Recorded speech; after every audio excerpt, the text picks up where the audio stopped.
पिछले काफ़ी दिनों से मैं कुछ ईयरबड्स वगैरह यूज़ कर रहा था, लेकिन अभी मेरा मन हुआ कि एक हेडफोन खरीदा जाए, तो मैंने खरीद लिया है नॉइज़ का एयरवेव मैक्स 5। दिखने वगैरह में काफ़ी बढ़िया सा दिखता है ये, और कैसा है ये ओवरऑल जानते हैं इस वीडियो में। Hello guys, I am Vishal from टेक्जोनिकल। अब शुरू करते हैं। सबसे पहले मैं बॉक्स कंटेंट वगैरह आपको दिखा दूं कि हमें अनबॉक्सिंग करने पे कैसा एक्सपीरियंस रहता है इसका। Noise airwave max 5 truly wireless headphones. मैंने इसे ऑर्डर किया है 5000 रुपीज़ में। काफ़ी अच्छी सी पैकेजिंग में आया हुआ है। इसके कुछ हाईलाइटेड फीचर्स हैं, जैसे कि adaptive hybrid ANC, special audio, 40 mm के ड्राइवर्स प्रोवाइड किए गए हैं। क्लेम तो है 80 आवर्स का प्लेबैक टाइम, और डुअल पेयरिंग के ये साथ में आता है, और काफ़ी एर्गोनॉमिक फिट भी है। लेकिन ये सब कुछ टेस्ट करके मैं आपको इस वीडियो में बताऊंगा।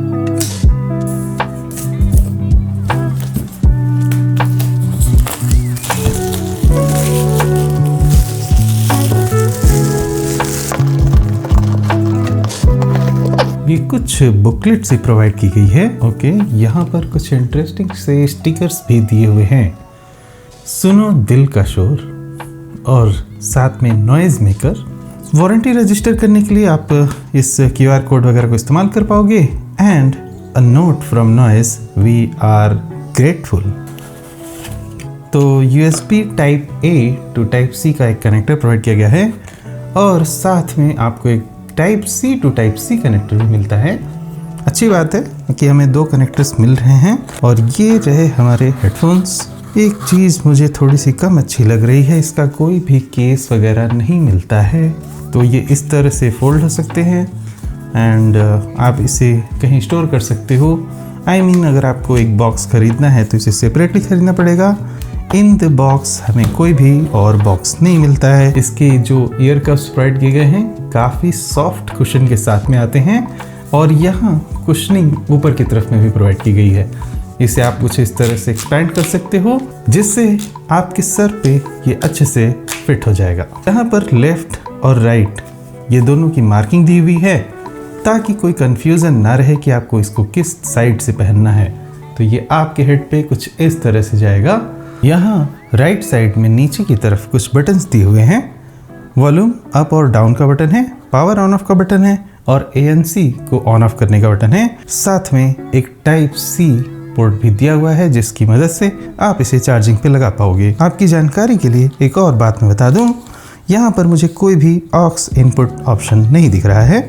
इसका मतलब ऑक्स केबल लगाने का कोई मैकेनिज्म नहीं है। यहाँ पर माइक्स के लिए कुछ वेंट प्रोवाइड किए गए हैं। इसकी बिल्ड क्वालिटी और डिज़ाइन के मामले में मुझे इसे छूकर काफ़ी अच्छा लग रहा है। बिल्कुल मैट सा टेक्सचर प्रोवाइड किया गया है। मैं इस बॉक्स को साइड पर रख देता हूँ, जिससे आपको एक प्रॉपर व्यू मिल पाए कि ये दिखने में किस तरह का है। अब जैसा कि अनबॉक्सिंग हो चुकी है, तो इसकी बिल्ड क्वालिटी, कंफर्ट और फिट के बारे में बात करते हैं। तो बिल्ड क्वालिटी वाइज ये मुझे काफ़ी ज़्यादा स्टर्डी लगा। वैसे 5000 रुपये के हिसाब से ये काफ़ी बढ़िया से बिल्ड क्वालिटी लेके आता है। इसमें एडजस्टेबल हेडबैंड वगैरह दिए गए हैं। साथ में यहाँ जो प्लास्टिक का मैट फिनिश है ना, वो काफ़ी बढ़िया सा दिखाई देता है। यहाँ नीचे की तरफ जो ईयर कप्स प्रोवाइड किए गए हैं, ये ओवर द ईयर टाइप के डिजाइन वाले हैं। मतलब कि ये आपके कानों के साइड में जाकर ऐसे फिट होता है, तो आपको बड़ा ही कुशनी सा फील आता है। इसके जो ईयर कप्स का कुशन प्रोवाइड किया गया है वो काफ़ी बढ़िया मुझे लगा। इसकी फोम का मटेरियल बहुत अच्छा है। इसको फिंगर से प्रेस करने पर काफ़ी बढ़िया सा एक्सपीरियंस होता है, और जब आप इसको अपने कानों पे इस तरह से कुछ लगाते हो तो और भी ज़्यादा कंफर्ट फील होता है। नेक बैंड को एडजस्ट करना कोई बहुत बड़ी बात नहीं है, बड़ा ही स्मूथ सा ऑपरेशन है इसका। इस हेडफोन को आप तरह तरह से कुछ इस तरह से कर सकते हो एडजस्टमेंट। अगर आपको कुछ इस तरह से कॉम्पैक्ट जगह पे इसे रखना है, तो आप इस तरह से इसे रख पाओगे। ये काफ़ी अच्छी बात है। और अगर आपको ऐसे टेबल वगैरह पर रखना है, तो आप उसे कुछ इस तरह से घुमा कर भी रख सकते हो। यहाँ पर एक IPX5 की रेटिंग भी प्रोवाइड की गई है, तो आप अगर इसको जिम में लेकर जाते हो, थोड़ा स्वेट प्रूफ टाइप का ये चीज़ हो जाएगा, तो आपको उसमें भी कोई प्रॉब्लम्स नहीं रहने वाली है। लेकिन अगर आपका सवाल हो कि लंबे समय तक अगर आपको इसे यूज़ करना है, या फिर लॉन्ग आवर्स तक की कॉल लेनी है, म्यूज़िक लिसनिंग करनी है, उन सब में क्या आपके कानों पे थोड़ा सा गर्मी सी होगी? तो हाँ, ऑफ कोर्स होगी। वो चीज़ मुझे भी फील हो रहा था। मतलब मुझे ऐसा लग रहा था कि चलो अगर मैं इसे थोड़ा देर निकाल दूँ ना अपने कानों से तो ज़्यादा अच्छा रहेगा। तो मुझे थोड़ा सा ऐसा फील हो रहा था वो चीज़।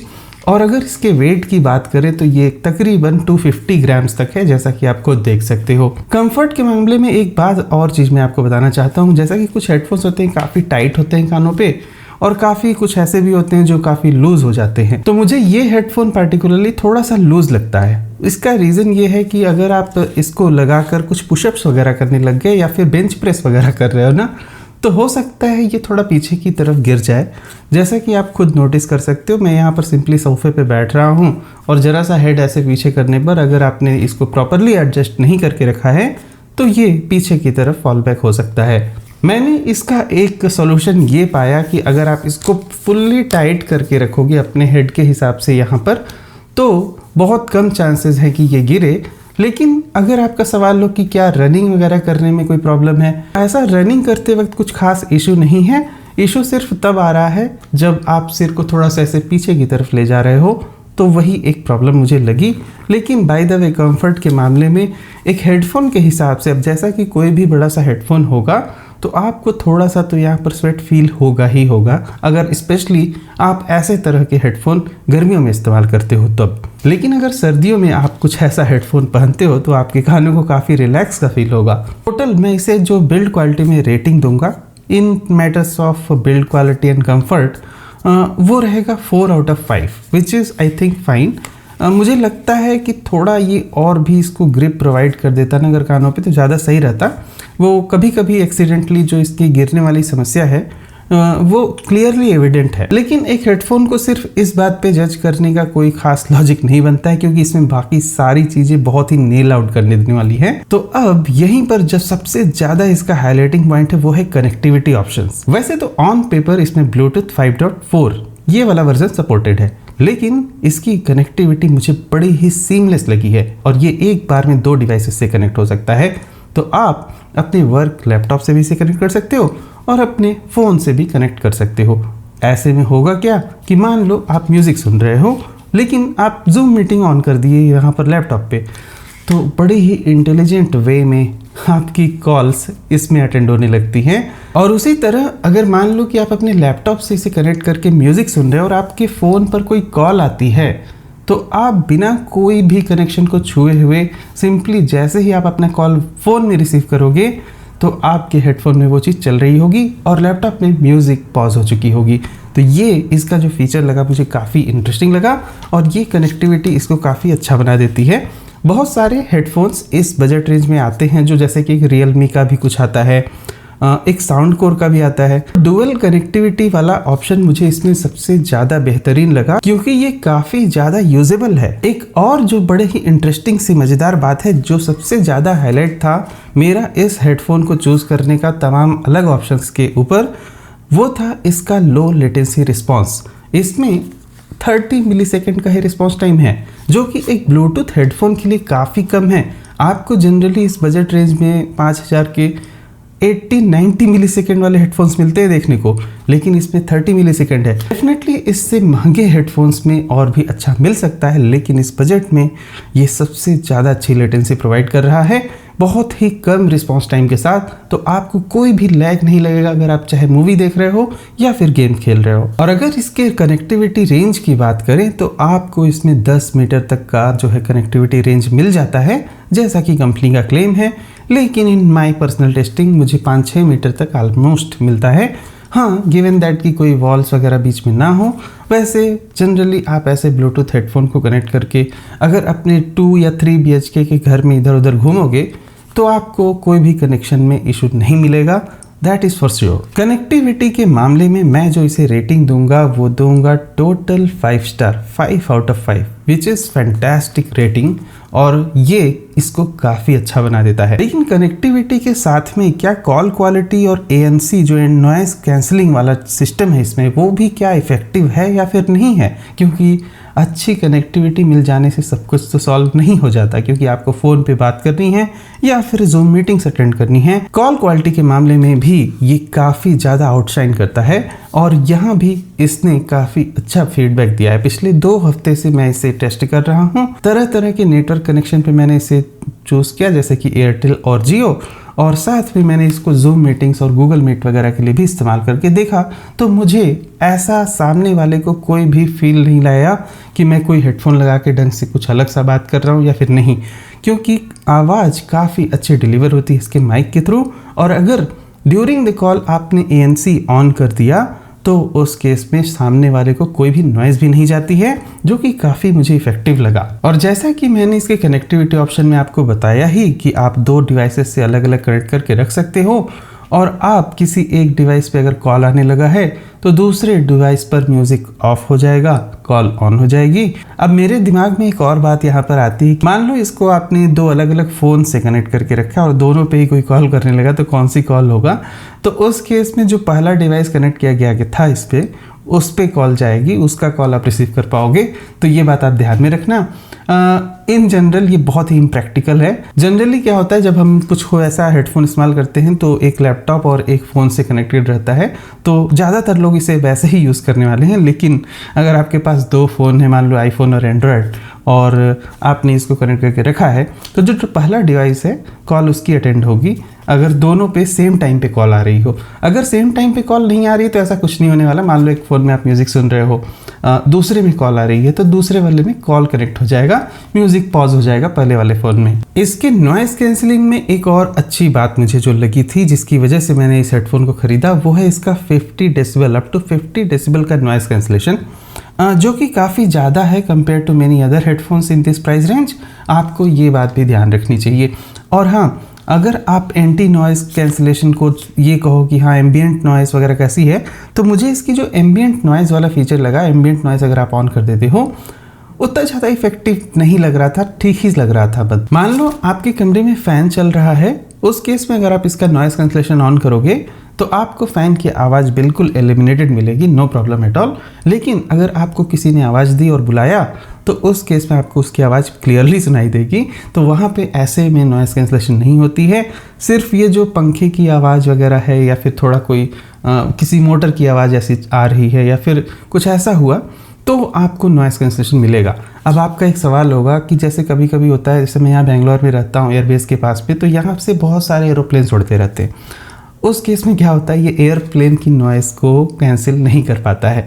तो अगर आपके सामने से कोई एयरप्लेन गुजर रहा है, उसकी नॉइज़ आपको पूरी अच्छी तरह से सुनाई देगी, इवन नॉइज़ कैंसिलेशन ऑन है तो भी। और अगर आपने इसके एम्बियंट नॉइज़ को ऑन करके रखा है, तो ये मत एक्सपेक्ट कर लेना कि आपको ऐसा लगेगा कि आपके कान में कोई माइक लग गया है और आपको बहुत दूर की सब कुछ आवाज़ सुनाई दे रही है। मैंने रिसेंटली गैलेक्सी बड्स 2 प्रो का भी रिव्यू करके रखा है मेरे चैनल पे, आप जाके वो वाला वीडियो देख सकते हो। उसमें जो नॉइज़ कैंसिलेशन आती है वो नेक्स्ट लेवल है बिल्कुल। लेकिन अब वो काफ़ी एक्सपेंसिव भी था जब वो लॉन्च हुआ था। डेफिनेटली अभी वो ऐसे 5-6 हज़ार के बजट में मिल जाता है अक्सर सेल वगैरह में। तो अगर आपको बढ़िया नॉइज़ कैंसिलेशन वगैरह कुछ चाहिए और ईयरबड्स आपको चाहिए, तो वो चीज़ आप कर सकते हो। लेकिन इस तरह के हेडफोन्स की बात कुछ और होती है, इसमें आपको काफ़ी अलग कन्वीनियंस चीज़ें मिलती हैं। और अब सबसे बड़े हाईलाइट की बात करते हैं, जो है इसकी म्यूजिक क्वालिटी। टेक्निकल स्पेसिफिकेशन के हिसाब से इसमें 40 mm के ड्राइवर्स दिए गए हैं। 40 mm के ड्राइवर होने का मतलब ये हुआ कि आपको काफ़ी साउंड में डेप्थ यहाँ पर फील होगी। यहाँ पर इनका ये भी कहना है कि स्पेशल ऑडियो वगैरह का कुछ मैकेनिज्म यहाँ पर प्रोवाइड किया गया है, लेकिन टू बी प्रिसाइज वो उतना इफेक्टिव मुझे लगा नहीं। ओवरऑल जो इसकी म्यूज़िक क्वालिटी आउटपुट में आपको सुनाई देगा ना, वो काफ़ी मुझे अच्छा लगा इन जनरल। और स्पेशल ऑडियो वगैरह ऐसा कुछ अगर आप चाहते हो कि कोई डॉल्बी इफेक्ट या फिर आपको सराउंड इफेक्ट वैसा कुछ हो, तो वो एक नॉर्मल हेडफोन्स जैसा ही है। बस वो एक आई थिंक मुझे लगता है थोड़ी मार्केटिंग उससे अच्छी हो जा रही थी इनकी, इसलिए उन लोगों ने ऐसा लिख दिया। कोई आउटस्टैंडिंग चीज़ नहीं है। स्पेशल इफेक्ट अगर आप ऐसे विंडोज़ वगैरह में ऑन करके भी इसे सुनोगे तो कोई ख़ास अंतर नहीं लगता है, वो तो बात तय है। अब साथ में जो बेस लेकिन मिलता है इसमें, वो काफ़ी ज़्यादा पंची है और आपको बहुत ही लाउड वॉइस मिलेगी। आप कभी भी इसमें म्यूज़िक सुनोगे अप टू 50-70% इवन 80% तक साउंड बिल्कुल मफल्ड नहीं होती है, क्लैरिटी मेंटेन्ड होती है। और ना ही बेस ऐसा बहुत ओवर सैचुरेटेड हो जाते हैं, अब ऐसा भी कुछ नहीं होता है। तो आपको एक बहुत ही बैलेंस सी म्यूजिक इसमें सुनाई देगी विथ एडिशनल बेस। अगर आप ऐसा सोचते हो कि इसका कंपटीशन जो है कुछ और भी हेडफोन है, जैसे कि एक स्पाइजेन का आता है, उसका लिंक मैं वीडियो के डिस्क्रिप्शन में दूंगा। बाय द वे इसका भी लिंक वीडियो के डिस्क्रिप्शन में रहेगा, आप जाके चेक कर लेना। और एक और हेडफोन है साउंड कोर की तरफ से। तो ये 3 हेडफोन में मैं भी कंफ्यूज था खरीदते वक्त। तो मुझे क्या लगा कि क्योंकि इसमें कॉलिंग और ये जो नॉइज़ कैंसलिंग और बाकी सब जो फीचर है ना वो बड़े ही इंटरेस्टिंग लगे, 2 डिवाइसेस से कनेक्टिविटी का ऑप्शन, तो इसलिए मैंने इसे ख़रीदा। साउंड कोर वाला जो है ना म्यूज़िक के मामले में मैंने सुना है वो काफ़ी ज़्यादा अच्छा है। तो अगर आपको अच्छी म्यूज़िक क्वालिटी चाहिए तो definitely this is not your choice. और अब यहीं पर बात करते हैं बैटरी लाइफ। ये एक और एरिया है जहाँ पर ये बहुत ही ज़्यादा आउटस्टैंडिंग है। कंपनी का ऐसा क्लेम है 80 आवर्स ऑफ म्यूज़िक प्लेबैक, लेकिन जो प्रैक्टिकली भी मुझे लग रहा है, जैसे कि मैं 2 हफ्ते से टेस्ट कर रहा हूँ, मुझे लगा था शायद कुछ तो इसकी बैटरी ढंग से ड्रॉप हो जाए। तो बैटरी लाइफ ऑफ कोर्स इसका अच्छे से जो है मैं डिटेल बता पाऊँगा आपको ऑलमोस्ट 6 महीने के बाद ही, क्योंकि रीज़न इज़ मैं इसको ऑलमोस्ट 1-2 घंटे रोज़ इस्तेमाल कर रहा हूँ और अब तक बैटरी सिर्फ 20% ही ड्रॉप हुई है। तो अभी भी इसमें 80% 90% के अराउंड बैटरी है। तो अभी तक बैटरी में ड्रॉप नहीं कर पाया हूँ। ऑफ कोर्स मैं इसे रात भर अगर चला के छोड़ दूँ तो वो अलग बात होगी, लेकिन वो ज़्यादा एक ऑप्टिमाइज्ड परफॉर्मेंस वाली बात नहीं रहेगी। तो उसके लिए आप चैनल को सब्सक्राइब ज़रूर कर लेना और आप मुझसे कमेंट सेक्शन में जाके 3-4 महीने बाद ये सवाल पूछ सकते हो कि बैटरी लाइफ इन जनरल कैसी है। लेकिन एज एन इम्प्रेशन मैं बता दूँ कि इसकी बैटरी लाइफ डेफिनेटली काफ़ी ज़्यादा लॉन्ग लास्टिंग है। और अगर आप कॉलिंग वगैरह पे भी यूज़ कर रहे हो इसको, तमाम म्यूज़िक के लिए कुछ भी, तो ये आपको अच्छी बैटरी लाइफ ज़रूर देगा। और सबसे लास्ट में मैं इसके थोड़े बटन के फीडबैक वगैरह के बारे में आपसे बात करना चाहूँगा। चार्जिंग टाइम वगैरह भी, मतलब यहाँ पर टाइप सी का पोर्ट दिया हुआ है, तो जिसकी मदद से आप इसे चार्ज कर पाओगे। चार्जिंग वगैरह of course fast charging he supported है यहाँ पर। चार्जिंग भी 1-2 घंटे तक जैसा क्लेम है वो हो जाता है, लेकिन चलो उस सबको बाद में हटाते हैं, वो सब एनीवेज आप कर ही लोगे। एक जो यहाँ पर सबसे बड़ी चीज़ मुझे लगी कि यहाँ जो पावर बटन का प्लेसमेंट है ना वो वॉल्यूम के आसपास में है और ANC का अलग है। तो कभी कभी ऐसा हो रहा था कि मतलब मैं कंफ्यूज हो जा रहा था। जनरली क्या है, जो ANC वाला बटन है वो थोड़ा सा हटके है, मतलब तो होता क्या है, अक्सर आप जैसे ही करने जाते हो ना कि ANC को आप एज्यूम करोगे कि वो पावर बटन है और पावर बटन को ANC एज्यूम करोगे। ये बार बार ये जो है प्रॉब्लम्स हो रही थी मुझे। ANC का बटन कहीं ऊपर ऐसे दे दिया गया होता तो ज़्यादा अच्छा होता। बहुत सारे हेडफोन में वैसा होता है, लेकिन एनीवेज जहाँ भी है इसका प्लेसमेंट मुझे थोड़ा सा इनकन्वीनियंट लग रहा था। और इसमें जो है पावर बटन को अगर आप 3 बार प्रेस कर दोगे तो इसमें आप म्यूज़िक मोड और गेमिंग मोड इसमें इसे चूज़ कर पाओगे। और साथ में नेक्स्ट प्रीवियस वो है वॉल्यूम को डबल टैप करके या फिर माइनस को डबल टैप करके, ऐसा नेक्स्ट प्रीवियस आप कर सकते हो। पॉज बटन के लिए भी आपको पावर बटन इस्तेमाल होता है। एक जो मेरा थोड़ा और ऑब्जर्वेशन रहा कि पावर बटन को बहुत ज़्यादा देर तक ही लॉन्ग प्रेस करने पर पावर ऑफ होता है, तो ये प्रॉब्लम है एक। और ये पावर ऑफ अगर कनेक्टेड है आपके फ़ोन वगैरह से तो खुद से नहीं होता है, वो भी एक थोड़ा सा ड्रॉबैक मुझे लगता है इसका। लेकिन anyways that is not very big complaint at all. और अब बात करते हैं कि फाइनल वर्डिक्ट की क्या आपको 5000 रुपये के हिसाब से ये नॉइज़ का एयरवेव मैक्स 5 खरीदना चाहिए या फिर नहीं खरीदना चाहिए। मुझे लगता है ऑफकोर्स खरीदना चाहिए। अच्छी बिल्ड क्वालिटी और बहुत ही कंफर्टेबल फिट का जो है हेडफोन है। आपको इसको पहनकर बहुत ही अच्छा सा फील होने वाला है, ये तो तय है। प्लस इसकी जो कनेक्टिविटी वगैरह है, डुअल कनेक्टिविटी, वो मुझे काफ़ी ज़्यादा सही लगी। और यहाँ लेटेंसी बहुत कम है, जो कि आपको और किसी हेडफोन में यहाँ मिलना मुश्किल ही है। बस म्यूज़िक क्वालिटी बहुत ही over the top of line नहीं है। अगर सिर्फ म्यूज़िक क्वालिटी की बात हो तो मैं इसको सिर्फ 4/5 रेटिंग दूंगा। लेकिन जो है आपको ऐसा नहीं है कि 3 हो गया वो रेटिंग फिर भी अच्छी ही है। बैटरी लाइफ भी लंबी मिल जाएगी, उन सब के हिसाब से भी वही सही है। अब जैसा कि मैंने बताया आपको 3 अच्छे ऑप्शंस मिलते हैं इसमें। एक तो साउंड कोर की तरफ से मिल जाता है और दूसरा एक स्पाइजन का, वो भी न्यूली लॉन्च्ड है। स्पाइजन के कंपैरिजन में ये डेफिनेटली बेटर है। एक रियलमी का भी मिलता है, तो जो रियलमी वाला है ना और ये यार दिखने में ना वो काफ़ी सिमिलर से लगते हैं अगर आप देखो तो। इनका बिल्ड क्वालिटी, डिज़ाइन भी, अब उसको मैंने टेस्ट नहीं किया है तो इसलिए मैं ज़्यादा कंप्लेंट नहीं कर सकता कि वो कैसा है ये कैसा है। लेकिन मुझे पता नहीं क्यों ऐसा लगता है कि शायद दोनों हेडफोन एक जैसे हैं उस पर, लेकिन लेटेंसी ज़्यादा है, ये प्रॉब्लम है। तो आपको जो लेटेंसी सबसे कम मिलेगी ना वो एकमात्र इसी हेडफोन में मिलेगी, सिर्फ 30 मिलीसेकंड की। सब में बल्कि आपको साउंड कोर वगैरह में 80 मिलीसेकंड का आपको रिस्पॉन्स टाइम मिल रहा है, which is like too much. और अगर आप ऐसे टीवी में किसी कनेक्ट कर दोगे ना, टीवी देखते वक्त ये सबसे ज़्यादा एक्यूरेट है। अगर आप थोड़ा बैलेंसी म्यूज़िक चाहते हो, थोड़ा सा ढंग का बेस भी चाहते हो और अच्छी कनेक्टिविटी चाहते हो, तो तो these are the headphones you can go for. इसका लिंक मैंने वीडियो के डिस्क्रिप्शन में डाल रखा है और इसके जो कंपटीटर हैं थोड़े उनका भी डाल रखा है, तो आप उसके हिसाब से डिसाइड कर सकते हो और इसे ज़रूर प्रेफरेंस देना अगर आपको लो लेटेंसी चाहिए है, गेमिंग मोड चाहिए, वो सब कुछ। फिलहाल इस वीडियो के लिए इतना ही, मिलते हैं अगले वीडियो में कुछ और भी टॉपिक साथ। तब तक के लिए goodbye, thank you for watching, will see you again there.